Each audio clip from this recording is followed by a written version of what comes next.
नमस्कार दोस्तों, मैं चंद्रशेखर तिवारी और आप देख रहे हैं आपका अपना YouTube channel just chill entertainment.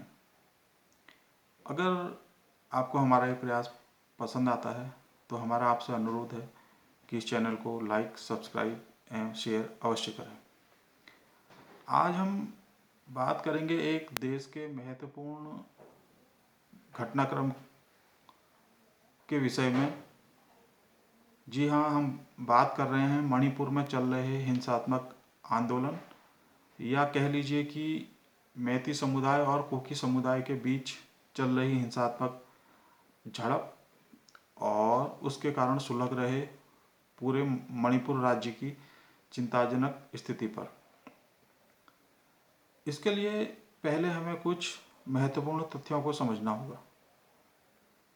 Manipur में मैती समुदाय यहाँ का मूल निवासी समुदाय है और एक समय मणिपुर की आबादी में 50% से भी अधिक की भागीदारी मैती समुदाय की ही थी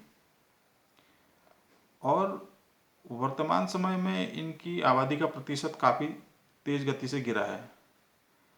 इसकी मुख्य वजह है, एक तो तेजी से हो रहा धर्मांतरण।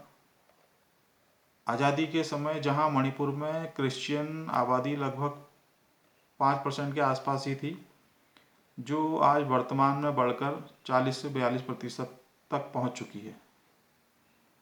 इसके अलावा म्यांमार से अवैध प्रवासी के तौर पर मणिपुर में घुसपैठ कर चुके कुकी समुदाय की आबादी भी काफ़ी तेज़ी से बढ़ रही है और कुकी समुदाय यहाँ का मूल निवासी समुदाय नहीं है।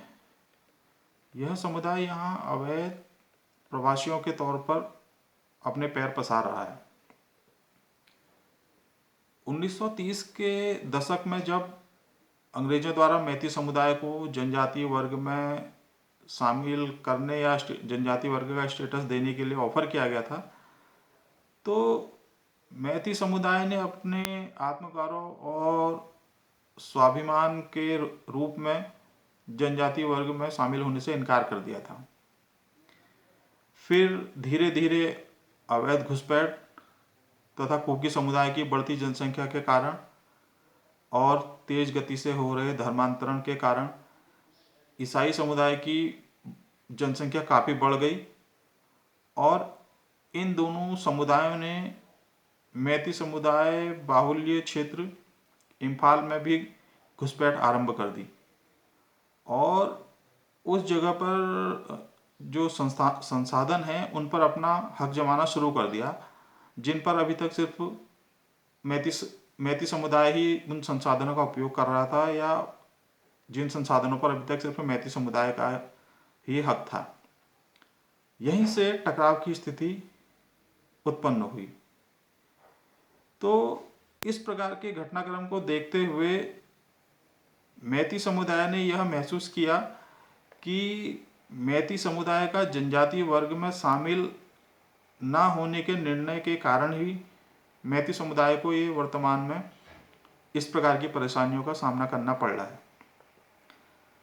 तब मैती समुदाय ने केंद्र सरकार और राज्य सरकार से मैती समुदाय को जनजातीय वर्ग में शामिल करने और कुकी समुदाय के बढ़ते दखल के विरोध के तौर पर एक आंदोलन का आरंभ किया और इसी आंदोलन के प्रति उत्तर में, या कहिए विरोध के तौर पर, कुकी विद्रोह आरंभ हुआ।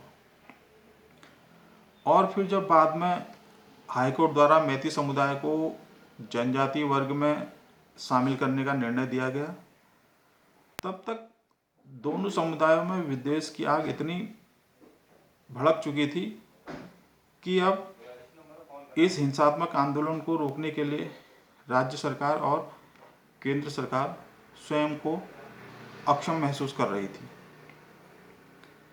जिस विद्रोह को शुरुआत में सिर्फ एक जिला स्तर का पुलिस अधिकारी ही कुचल सकता था और स्थिति को सामान्य बना सकता था, लचर निर्णय प्रक्रिया के कारण उस छोटी सी चिंगारी के कारण उत्पन्न हुई इस स्थिति को आज पूरे देश में और अंतर्राष्ट्रीय स्तर पर चर्चा का विषय बना दिया गया है।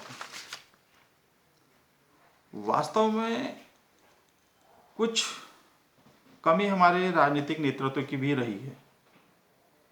देश के लगभग सारे राजनीतिक दल अभी भी औपनिवेशिक मानसिकता से बाहर नहीं निकल पाए हैं।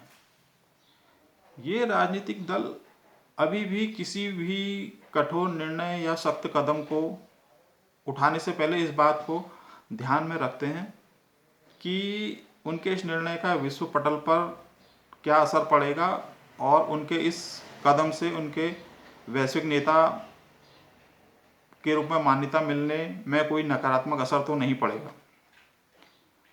और उनके इसी ढुलमुल रवैये के कारण कभी शाहीन बाग जन्म लेता है और कभी किसान आंदोलन, और आज जो कुछ भी मणिपुर में हो रहा है उसके पीछे भी यही सोच काम कर रही है, जिसके कारण लगभग 10,000 के आसपास मैती समुदाय को उनके स्थान विशेष से निष्कासित कर दिया गया है। आखिर क्या कारण है कि मणिपुर और केंद्र में भाजपा की पूर्ण बहुमत की सरकार होने के बावजूद भी सरकार इस विद्रोह को दबाने में अभी भी अनिर्णय की स्थिति में है? यह इस देश का दुर्भाग्य है कि देश